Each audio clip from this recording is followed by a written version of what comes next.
નમસ્કાર મિત્રો, જય શ્રી કૃષ્ણ. ફરી એકવાર આપનું સ્વાગત છે આપણી યુટ્યુબ ચેનલમાં.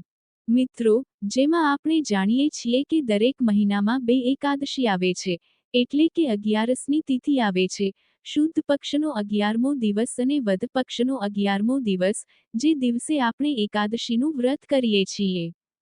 આ વ્રત ભગવાન શ્રી હરિ વિષ્ણુને સમર્પિત છે. તો હવે મહામહિનાના કૃષ્ણ પક્ષની, એટલે કે મહા મહિનાની બીજી એકાદશી આવી રહી છે, જેના વિશે આ વિડીયોમાં વાત કરવા જઈ રહ્યા છીએ કે આ વ્રત ક્યારે અને કેવી રીતે કરવું છે, કોણે કરવું છે, પૂજાનો મુહૂર્ત કયું છે અને આ વ્રત કરવાથી શું ફળ મળે છે, આ બધાની વિગતવાર વાત કરીશું. તો અંત સુધી મારા સાથે જોડાયેલા રહેજો. વિડીયો પસંદ આવે તો લાઈક કરજો, શેર કરજો. અમારી ચેનલમાં નવા હોય તો સબસ્ક્રાઇબ કરવાનું ભૂલતા નહીં, જેથી આવી જ નવી વિડીયો તમને મળતી રહે. તો મિત્રો, મહામહિનાના વદ પક્ષમાં આવતી એકાદશીનું નામ છે વિજય એકાદશી, જે મહાશિવરાત્રી પહેલા આવે છે. 26 ફેબ્રુઆરી 2025ના બુધવારે મહાશિવરાત્રી રહેશે અને એ પહેલા ભગવાન વિષ્ણુને સમર્પિત આ એકાદશીનું વ્રત છે. આવી રહી છે પૌરાણિક કથા મુજબ, કહેવાય છે કે આ વિજયા એકાદશીનું વ્રત શ્રી રામે પણ કર્યું હતું. જેના પુણ્યના કારણે તેમણે લંકામાં રાવણ સાથે યુદ્ધ કરીને વિજય મેળવ્યો હતો. આથી આ એકાદશીનું નામ વિજયા એકાદશી પડ્યું છે. એટલે કહેવામાં આવે છે કે જો કોઈ વ્યક્તિ નવા કાર્ય શરૂ કરવા આ એકાદશીનું વ્રત કરે છે, તો પછી તે કાર્યમાં તેને સફળતા મળે છે. એટલે આ એકાદશીનું વ્રત વિદ્યાર્થીઓ, ધંધાર્થીઓ, નોકરિયાતો, ગૃહિણીઓ કે કોઈપણ વ્યક્તિએ કરવું જોઈએ. એકાદશીનું વ્રત કરવાથી તેનો લાભ ચોક્કસ મળે છે. કહેવાય છે કે જે કોઈ આ એકાદશીનો વ્રત કરીને તે વ્રતનું પુણ્યફળ પોતાના પિતૃઓને સમર્પિત કરે છે, તેના પિતૃઓને સદગતિ મળે છે અને તે વ્યક્તિને તેના પિતૃઓના આશીર્વાદ મળતા હોય છે. ધાર્મિક ગ્રંથો મુજબ ભગવાન વિષ્ણુને તુલસીજી બહુ પ્રિય છે, એટલે ભોગ કે પૂજા દરમિયાન એકાદશીના દિવસે તુલસીનો ઉપયોગ કરી લેવું જોઈએ. આ દિવસે તુલસી માતાની પૂજા કરવાથી આપણા જીવનમાં સુખ અને સમૃદ્ધિ આવે છે, સમસ્યાઓ દૂર થાય છે અને મુશ્કેલીઓ પણ વટાવે છે. આ ઉપરાંત, આપણા પરિવારના જીવનમાં પણ શ્રેષ્ઠતા આવે છે. સારું પરિણામ મળે છે અને વ્યક્તિને સુખ, સમૃદ્ધિ અને ધન સાથે દરેક સિદ્ધિઓ મળે છે. એકાદશીના દિવસે તુલસીના છોડને લાલ ચુંદડી પહેરાવવામાં આવે છે, અને સાંજે તુલસી પાસે ઘીનો દીવો કરવો જોઈએ.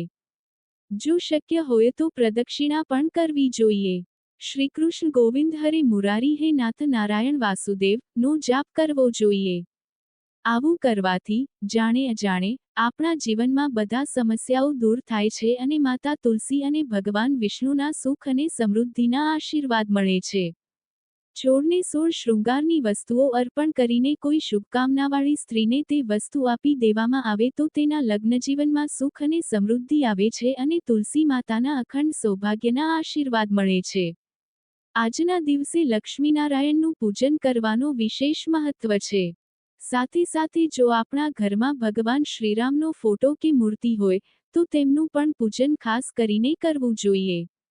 આ એકાદશીનું વ્રત નાની ઉંમરના બાળકોથી લઈને મોટી ઉંમરના વૃદ્ધો પણ કરી શકે છે, પરંતુ દરેક વ્યક્તિએ પોતાની ક્ષમતા અનુસાર પોતાનું શરીર જે રીતે સાથ આપે છે, તે રીતે એકાદશીનું વ્રત કરવું જોઈએ. જો નકળો ઉપવાસ ન થાય તો પાણી પીવું અને વ્રત કરવું. જો પાણી પીવાથી વ્રત ન થાય તો ફળાહાર લઈને પણ એકાદશીનું વ્રત કરી શકાય છે. અને જે વૃદ્ધો ફળાહાર લઈ એકાદશીનું વ્રત કરી ન શકતા હોય અથવા કોઈ બીમાર હોય તો તેઓ એકટાણું પણ કરી શકે છે, પરંતુ એકટાણામાં રાંધેલો ભાત ન લેવો જોઈએ, આનું ધ્યાન રાખવું જોઈએ.